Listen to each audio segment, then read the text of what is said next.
Saudara-saudara yang dikasihi oleh Tuhan kita Yesus Kristus, saat yang indah ini kita akan mendengar firman Tuhan dari Ibrani 5 ayat 5 hingga yang ke-10. Dan sebelumnya kita bersatu di dalam doa, kita berdoa. Bapa di dalam surga, Bapa yang maha baik, saat yang indah ini firman-Mu akan kami dengarkan bersama. Firman yang kami yakini berkuasa kiranya menguasai segenap kehidupan kami melalui kuasa Roh Kudus di dalam Kristus Yesus. Amin. Nah, minggu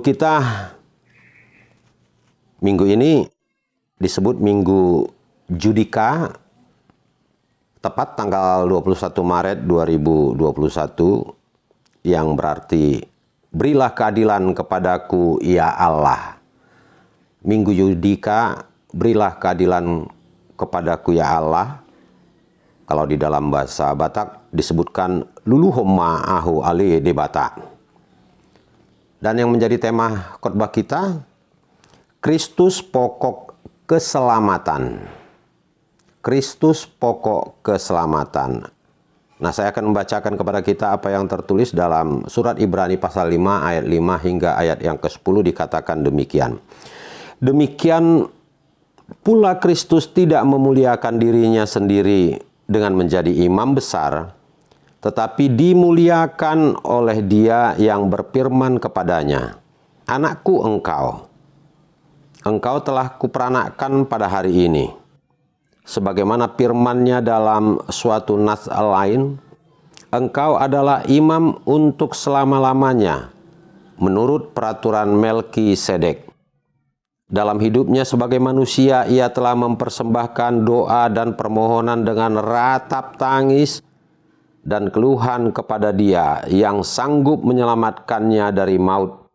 Dan karena kesalehannya ia telah didengarkan. Dan sekalipun ia adalah anak, ia telah belajar menjadi taat dari apa yang telah dideritanya. Dan sesudah ia mencapai kesempurnaannya, ia menjadi pokok keselamatan yang abadi bagi semua orang yang taat kepadanya. Dan ia dipanggil menjadi imam besar oleh Allah menurut peraturan Melkisedek. Saudara-saudara yang dikasihi oleh Tuhan kita Yesus Kristus, saya menyapa kita semua, shalom untuk kita. Nah, pada Minggu Judika ini, firman Tuhan dari kitab Ibrani pasal 5 ayat 5 hingga yang ke-10 menjadi renungan bagi kita. Ada ahli yang mengatakan bahwa surat Ibrani ini dilatar belakangi oleh pemikiran-pemikiran dan ditulis kepada orang yang berpandangan Yahudi. Nah, selain itu ada juga yang mengatakan bahwa surat Ibrani ini diperuntukkan ya bagi orang-orang yang baru menjadi Kristen. Ya, utamanya memang orang Yahudi itu sendiri. Nah, kita ketahui bahwa Yesus sendiri adalah orang Yahudi. Nah, dalam bacaan kita dikatakan bahwa Yesus adalah imam besar. Sebagai orang Yahudi yang juga memiliki predikat sebagai imam besar.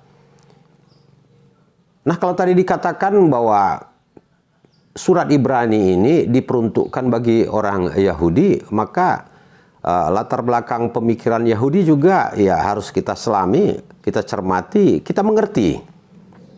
Bagaimana orang Yahudi memahami tentang imam.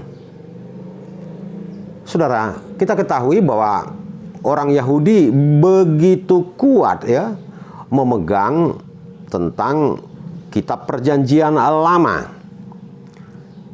Mereka meyakini bahwa imam itu berasal dari suku Lewi. Dan dari suku Lewi terus-menerus generasi ke generasi itu melahirkan imam-imam. Dan dalam struktur tentang imam-imam ini ya ada imam biasa mungkin seperti itu, dan ada imam besar. Nah, menyangkut imam ini kalau kita hubungkan dengan kitab Perjanjian Lama, ini dikaitkan dengan satu nama yang disebut dengan Melkisedek. Dalam bacaan kita tadi ada 2 kali muncul pada ayat yang ke-6 dan ayat yang ke-10. Sebagaimana firman-Nya dalam suatu nats, engkau adalah imam untuk selama-lamanya menurut peraturan Melkisedek. Dan pada ayat yang ke-10 dikatakan, dan ia dipanggil menjadi imam besar oleh Allah menurut peraturan Melkisedek. Nah, terkait dengan nama Melkisedek, saya mengajak kita untuk memahami siapa sesungguhnya Melkisedek ini. Nah, ini dia. Secara tepat saya bacakan kepada kita apa yang tertulis pada kitab Ibrani pasal 7 ayat yang kedua. Menurut arti namanya, Melkisedek adalah pertama-tama raja kebenaran dan juga Raja Salem, yaitu Raja Damai Sejahtera yang tidak beribu, tidak berbapa, ya tidak bersilsilah. Dan harinya dikatakan tidak berawal dan hidupnya tidak berkesudahan, tapi dia iman kekal, ya. Imam kekal, menjadi imam sampai selama-lamanya. Nah, tadi saya katakan ya betapa penting ya memahami tentang pemikiran orang Yahudi, terutama menyangkut imam.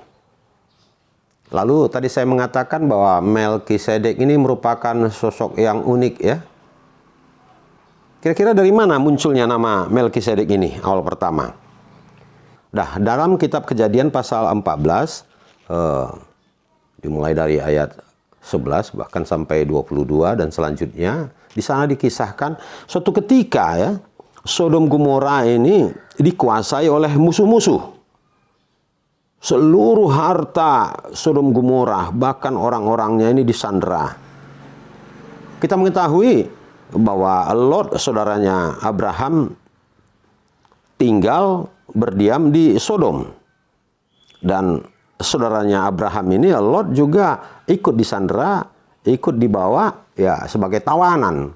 Bahkan seluruh harta bendanya kemudian dibawa. Nah, suatu ketika ada yang menyampaikan kabar kepada Abraham bahwa saudaranya Lot tertawan dan seluruh harta kekayaannya dibawa oleh musuh-musuh. Ketika mendengar itu, Abraham kemudian bereaksi. Dia kemudian membuat perlawanan untuk itu. Dalam kitab Kejadian pasal yang ke-14 dikatakan, ketika Abraham mendengar bahwa anak saudaranya tertawan, maka dikerahkannya lah orang-orangnya yang terlatih, yakni mereka yang lahir di rumahnya. 318 orang banyaknya, lalu mengejar musuh sampai ke Dan. Nah, apa yang terjadi, Bapak, Ibu, dan saudara-saudara?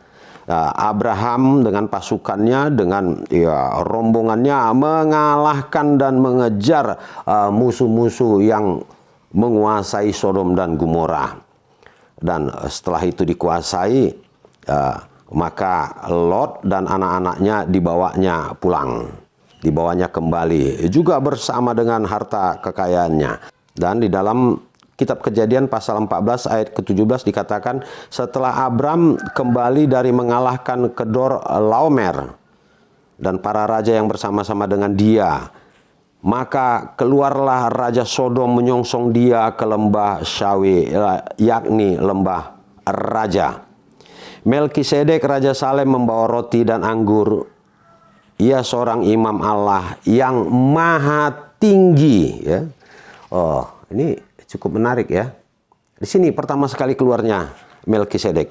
Pada ayat yang ke-19 dalam kitab Kejadian pasal 14 dikatakan, lalu ia memberkati Abram, katanya, diberkatilah kiranya Abram oleh Allah yang maha tinggi, pencipta langit dan bumi. Dan terpujilah Allah yang maha tinggi yang telah menyerahkan musuhmu ke tanganmu.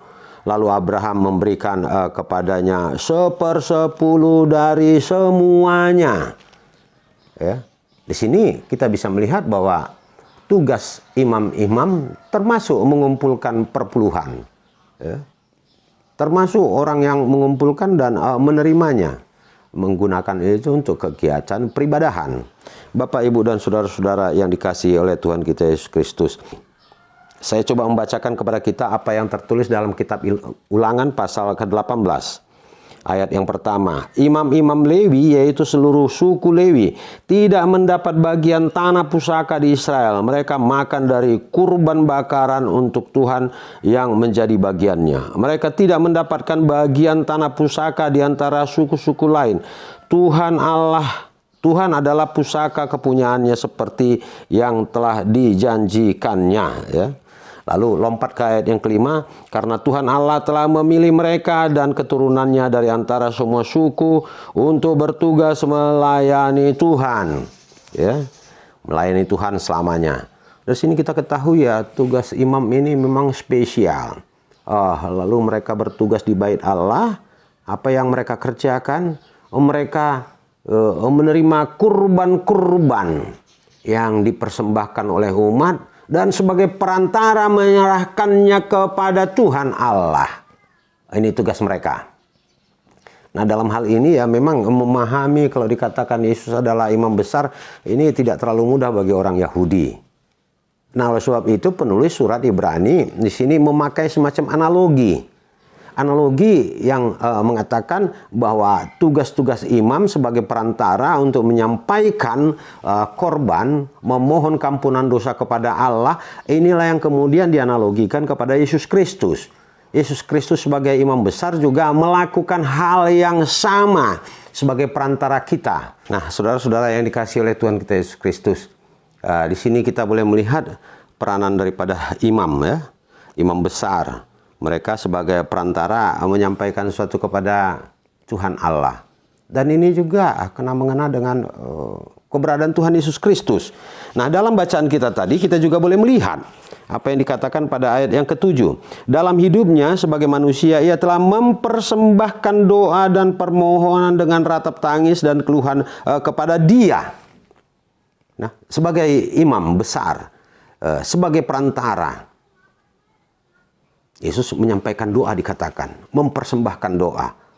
Itu sebabnya mungkin ya ketika kita berdoa kepada Tuhan Allah, selalu kita menyebutkan di akhir daripada doa kita melalui Tuhan kita Yesus Kristus, ya. Melalui Tuhan Yesus Kristus. Maka setiap saat ketika kita menyampaikan doa kepada Allah, maka doa itu akan sampai kepada Allah. Itu dia. Dan apalagi kalau kita membaca apa yang tertulis dalam kitab Injil Yohanes pasal 14 ayat yang ke-6, ya, tiada seorang pun yang datang kepada Allah jikalau tidak melalui aku. Artinya Yesus berperan sebagai perantara. Dan ini juga yang diterapkan segi tugas pelayanan daripada seorang imam, ya. Kita boleh membaca juga apa yang tertulis dalam kitab Ibrani pasal 4 ayat yang ke-14. Karena kita sekarang mempunyai imam besar agung yang telah melintasi semua langit, yaitu Yesus anak Allah. Baiklah kita teguh berpegang pada pengakuan iman kita. Sebab imam besar yang kita punya bukanlah imam besar yang tidak dapat turut merasakan kelemahan-kelemahan kita. Sebaliknya sama dengan kita, ia telah dicobai hanya tidak berbuat dosa. Sebab itu marilah kita dengan penuh keberanian menghampiri tahta kasih karunia, supaya kita menerima rahmat dan menemukan kasih karunia untuk mendapat pertolongan kita pada waktunya. Ya, menarik sekali ya di sini ya. Kita telah mempunyai imam besar, ya. Imam besar itu ya bukan imam besar yang tidak dapat turut merasakan kelemahan-kelemahan, tapi imam besar yang telah terlebih dahulu merasakan akan penderitaan umatnya. Nah, artinya kilas sebalik, kita manusia berdosa, dan bahkan boleh dikatakan Paulus juga mengatakan itu dalam surat kepada jemaat di Roma, tidak ada manusia yang tidak berdosa, seluruhnya berdosa. Lalu untuk mendapatkan keselamatan apa yang harus dilakukan? Ya, maka seharusnya ketika kita berbuat dosa, maka kita akan menerima hukuman. Jika ini yang dilakukan oleh seluruh umat manusia, betapa banyaknya manusia yang harus menerima hukuman. Nah, oleh sebab itu menarik, Yesus Kristus sebagai imam besar, ya, melakukan hal itu. untuk membebaskan umat manusia, dia harus berkorban. Kalau dalam perjanjian lama, dalam penebusan dosa, seseorang harus membawa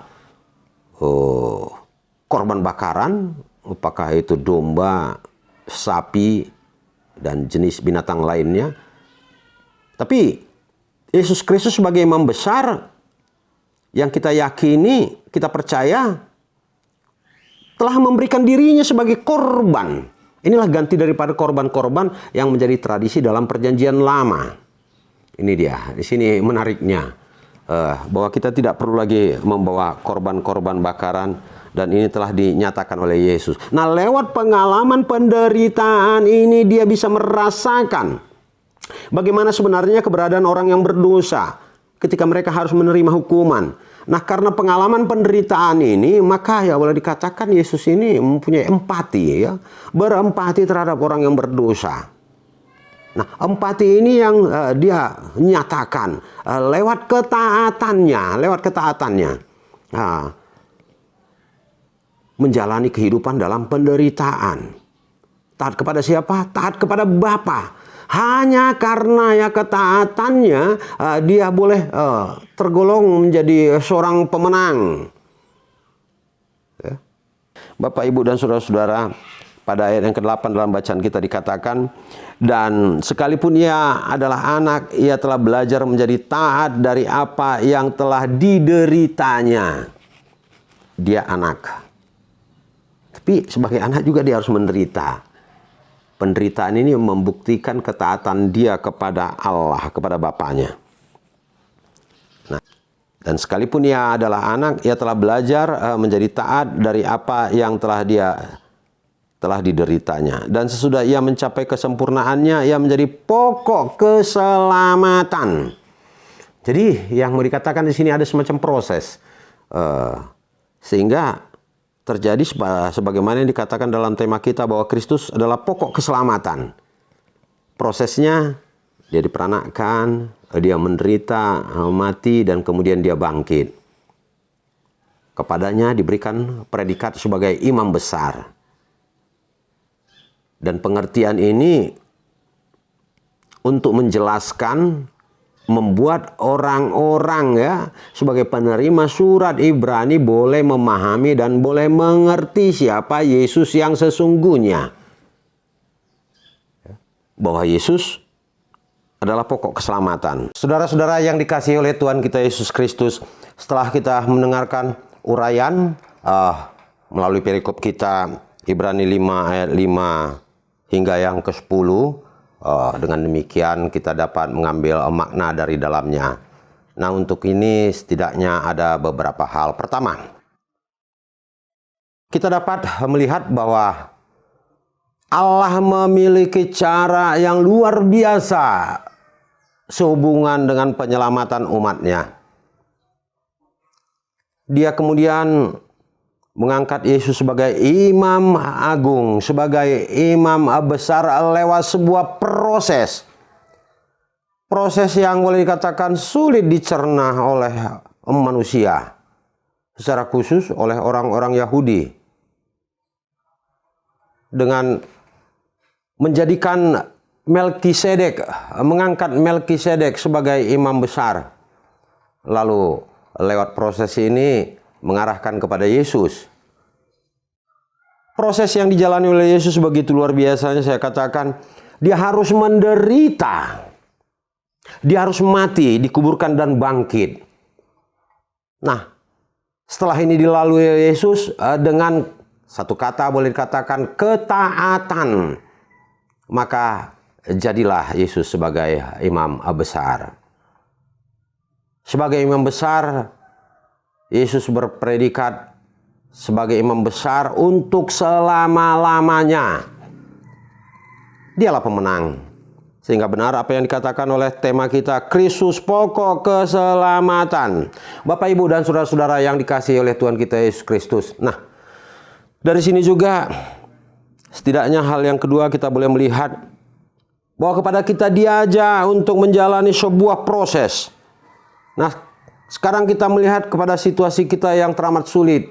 di situasi pandemi COVID-19 ini. Dalam situasi yang sulit ini, kita diajak untuk bersabar. Kita diajak untuk tetap berada dalam ketaatan untuk menekuninya, menjalaninya. Sehingga pada akhirnya kita boleh terbebas dari apa yang sangat menakutkan di dalam kehidupan kita. Nah, di sini kita boleh belajar juga melalui Yesus Kristus sebagai imam besar. Artinya apa? Kita mengetahui Yesus sebagai perantara untuk kampunan dosa kita kepada Allah Bapa. Sebagaimana yang telah kita dengarkan pada uraian sebelumnya, yang dikatakan dalam Yohanes 14 ayat yang ke-6. Tidak ada seorang pun yang datang kepada Bapa jikalau tidak melalui aku. Artinya tidak ada seorang pun yang sampai kepada Bapa jikalau tidak melalui Tuhan kita Yesus Kristus. Nah, jalan ini harus kita tempuh. Jalan ini harus kita tapaki, kita jalani. Sehingga pada akhirnya kita juga beroleh berkat, beroleh keselamatan. Yang ketiga, setidaknya kita boleh melihat dalam menjalani proses ini, Yesus mengalami penderitaan. Penderitaan ini boleh dikatakan merupakan beban, tapi bagi Yesus sepertinya tidak. Sekalipun ada ucapan juga yang mengarah seolah-olah itu beban itu teramat besar. Suatu ketika Yesus dalam doanya katakan itu semacam doa, dia katakan, "Ya Bapa, biarlah cawan ini lalu daripadaku, tapi bukan kehendakku melainkan kehendak-Mu." Artinya, ya Bapa, biarlah penderitaan ini lalu. Boleh kulalui, boleh kuhindari. Tidak terjadi dalam kehidupanku, tapi bukan kehendakku melainkan kehendak-Mu. Nah, dalam hal ini saya ingin mengatakan seolah-olah Yesus mengatakan kepada kita, "What is mine is yours." Apa yang ada padaku adalah milik-Mu. Apa yang ada padaku kuserahkan bagimu. Tubuhku, nyawaku, itu Dia serahkan. Yang seharusnya sebagai orang berdosa kita harus berkorban. Tapi lewat penderitaan yang Dia jalani, pengorbanan itu tidak harus kita jalani lagi dalam kehidupan kita. Tidak harus kita lalui. Tapi Yesus telah memberikan dirinya ganti korban untuk keselamatan kita. What is mine is yours. Apa yang ada pada aku kuberikan kepadamu.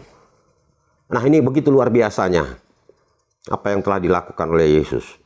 Dan saya juga ingat akan perkataan sebaliknya. Ada perkataan yang mengatakan what is yours is mine. Apa yang ada padamu adalah milikku. Yesus tidak pernah mengatakan ini, tapi ini terjadi dalam kehidupan ini. Segala dosa, kejahatan, segala sesuatu yang tidak baik yang kita lakukan, kemudian diambil oleh Yesus, Dia tanggungkan lewat kematiannya di kayu salib. Artinya Yesus telah menyerahkan hidupnya sebagai korban. Dan ini juga boleh nyata di dalam kehidupan bergereja kita ketika melakukan perjamuan kudus. Apa yang dikatakan oleh Yesus. Nah, ambillah, makanlah, inilah tubuhku. Dan ini dilambangkan melalui roti. Perlambang bahwa Yesus menyerahkan dirinya, hidupnya sebagai korban, sebagai ganti, korban untuk keselamatan kita umat manusia. Dan yang kedua Dia katakan, ambillah dan minumlah, inilah darahku dalam bentuk cawan. Juga untuk kampunan dosa kita. Nah, oleh sebab itu kita tidak harus lagi mempraktekkan seperti apa yang dilakukan oleh orang-orang Yahudi dengan perantaraan imam-imam, secara khusus Imam Melkisedek menyerahkan kurban, apakah domba, sapi dan sebagainya untuk kampunan dosa kita.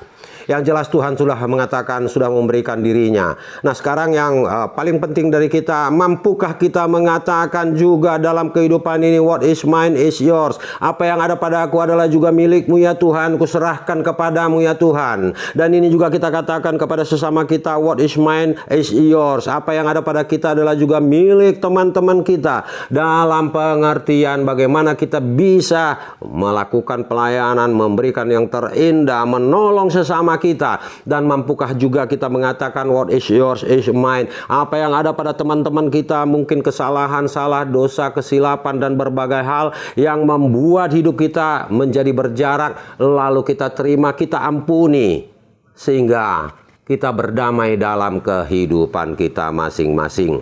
Dengan demikian, jika ini mampu kita lakukan, ya benar sebagaimana yang dikatakan dalam tema kita, Yesus pokok keselamatan, dan sesuai dengan nama minggu kita, Minggu ya Judika, yang berarti berilah keadilan kepadaku ya Allah, maka keadilan itu akan menjadi bagian daripada kehidupan kita. Saya katakan tadi, tak seorang pun yang hidup di era, di zaman dan di situasi pandemi COVID-19 ini yang tidak mengalami dampak daripada virus yang mematikan ini. Seolah kita merasakan ketidakadilan dalam kehidupan. Mungkin juga dalam pengalaman kehidupan kita.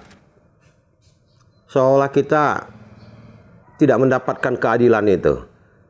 Nah Bapak Ibu dan Saudara-saudara, jikalau kita mencoba mendapatkan keadilan dari sesama kita manusia, saya berani pastikan hasilnya akan gagal. Kita akan kecewa. Nah oleh saya itu, arahkan pandangmu kepada Tuhan. Jika ini yang kita lakukan, yakin dan percaya Tuhan akan memberkati. Kita bersatu dalam doa. Terima kasih Tuhan untuk firman-Mu yang boleh kami dengarkan bersama.